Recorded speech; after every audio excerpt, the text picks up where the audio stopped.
예, 주진우 의원입니다. 법무부 장관님께 좀 말씀드리고 싶은데요. 지금 검사들에 대한 탄핵 소추가 굉장히 남발되고 반복되고 있습니다. 특히 검사의 정치적 중립은 국민들이 다 바라시는 바이기도 하고, 그래서 또 법률상 신분 보장도 하면서 정치 권력으로부터 확실히 보호가 되어야 검사가 소신껏 수사할 수가 있습니다. 근데 지금 그 민주당과 야당에서 발의했던 탄핵소추 검사들은 다 공통된 특징들이 전부 이재명 대표를 수사했거나 또는 민주당의 동봉투 사건을 수사했던 검사들입니다. 특히 김영철 검사 같은 경우에 민주당 동봉투 사건, 전당대회에서 당 대표 선거를 돕기 위해서 동봉투가 오고 갔던 사건에 대해서 수사했던 검사고요. 이게 버젓이 탄핵소추 사유에 들어가 있습니다. 이 수사가 잘못되었으니 수사하지 말아야 한다고 주장하는 격이죠. 근데 지금까지는 수사나 조사를 담당했던 사람들을 이렇게 대놓고 보복성으로 조치하는 이런 사례는 없었습니다.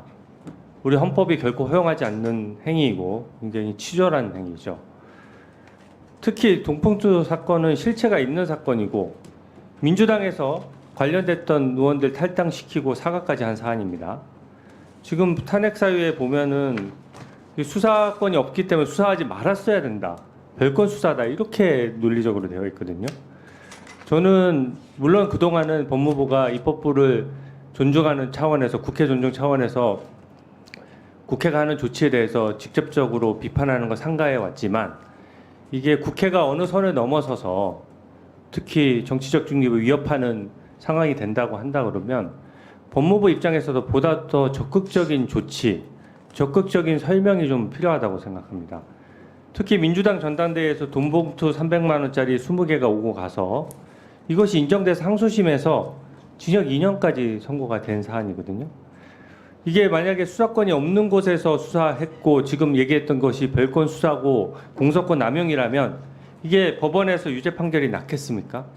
이런 부분에 대한 설명이 필요하고요. 제가 오늘 김영철 검사 입장문을 봤는데 물론 개별 검사가 본인이 억울한 점을 설명할 수 있습니다. 근데 이것은 이 탄핵 사유들을 보면 김영철 검사의 어떤 개인 비리나 이런 것들이 아니고 다 전원의 전원으로 모함을 당했거나 아니면은 실질적으로 본인이 담당했던 사건 수사와 직결되는 부분이거든요. 이게 개인 비리도 아니고 본인이 했던 객관적인 업무를 가지고 공격을 받는 것이기 때문에 이 부분에 대한 입장은 김영철 검사 개인에게 맡길 것이 아니라 법무부 차원의 좀 집중적인 대응을 부탁드립니다. 어떻게 생각하십니까?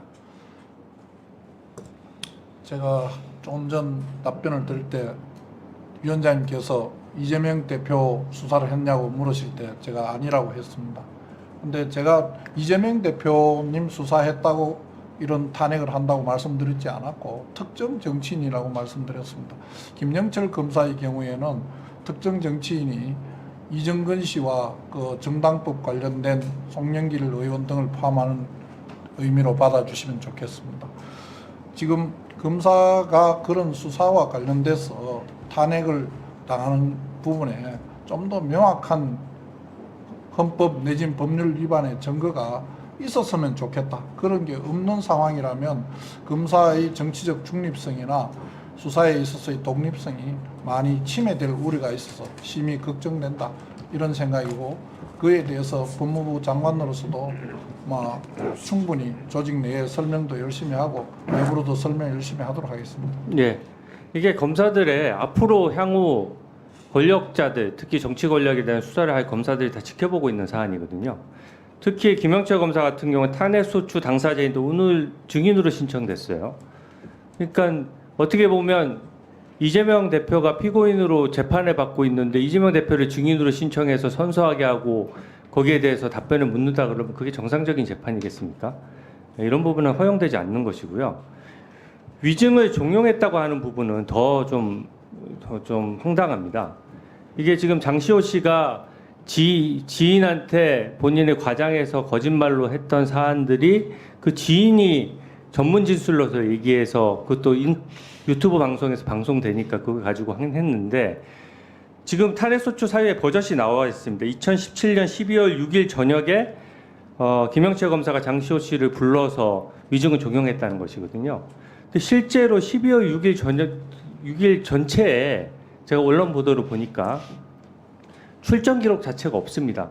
구속돼 있는 사람들은 나오게 되면 반드시 출정 기록이 있고 개호가 붙어야 되는데 아예 탄핵소추 사유에 날짜가 박혀 있는 것임에도 불구하고 이 날짜에 아예 장시호 씨가 그 현장에 없었다는 강력한 알리바이 주장이거든요. 이런 부분에 대해서도 국민들에게 저는 좀 알릴 필요가 있다라고 봅니다. 그리고 하나 더 말씀드리고 싶은 게 있는데요. 이게 제 법무부 업무 중에 범죄 예방 업무가 주요 업무 중에 있습니다. 예, 어제 보도 난 거 보니까 좀 그 자녀를 둔 40대 가장이 아마 정신질환으로 추정이 되는데 수사 결과 나와봐야 되겠지만 일본도와 같은 흉기에 의해 가지고 아파트 입구에서 사망한 사건이 발생했습니다. 굉장히 안타까운 사고죠. 이 부분은 지금 이 국민들이 굉장히 우려가 높습니다. 일단 흉기류나 그렇게 될 수 있는 일본도가 과연 제대로 관리되고 있느냐. 물론 경찰청의 업무이긴 합니다.